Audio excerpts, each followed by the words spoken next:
ఓవరాల్‌గా ఏమవుతుందంటే దీని మీద అవగాహన లేకనే జరుగుతున్నాయి. అవగాహన లేక చాలా జరుగుతుంది. ఇప్పుడు ఇప్పుడు ఆ కులవర్ధన్ అనే అతను ఆ పాపని ఇది చేసి డ్రమ్ములో పెట్టి చంపి, తర్వాత ఇది ఇట్లా జరుగుతుండగానే మళ్ళీ అతను ఏదో మళ్ళా చెరువులో దూకి సూసైడ్, సరే ఆయన దూకిండా చంపిరా అది పక్క అది నడుస్తుంటే వైజాగ్లో నడిచింది 2 ఇయర్స్ పాప.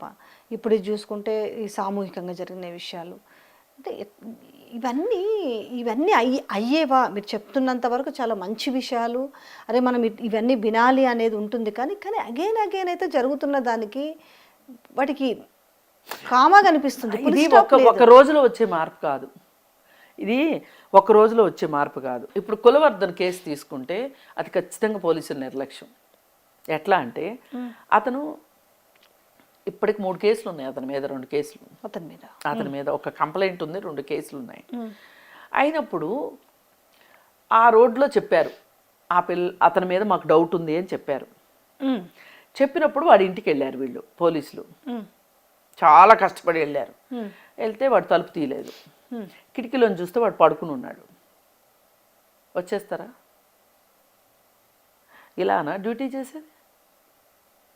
ఆ క్షణమే వాడిని తలుపులు బద్దలు కొట్టైనా సరే వాడిని పట్టుకుంటే వాడు అప్పుడు చెప్పేవాడో, వాడి ఇల్లు వెతికితే అమ్మాయి దొరికేది. ఒకవేళ ప్రాణాలతో ఉంటే సేవ్ అయ్యేదిగా పిల్ల.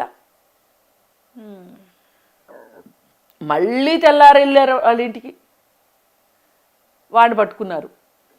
వాడే అని తేలింది. ఇప్పుడు ప్రతి పోలీస్ స్టేషన్లోనూ 5-6 ఎస్ఐలు ఉంటారు. ఒక్కొక్క ఎస్ఐకి ఒక్కొక్క ఏరియాని ఇస్తారు.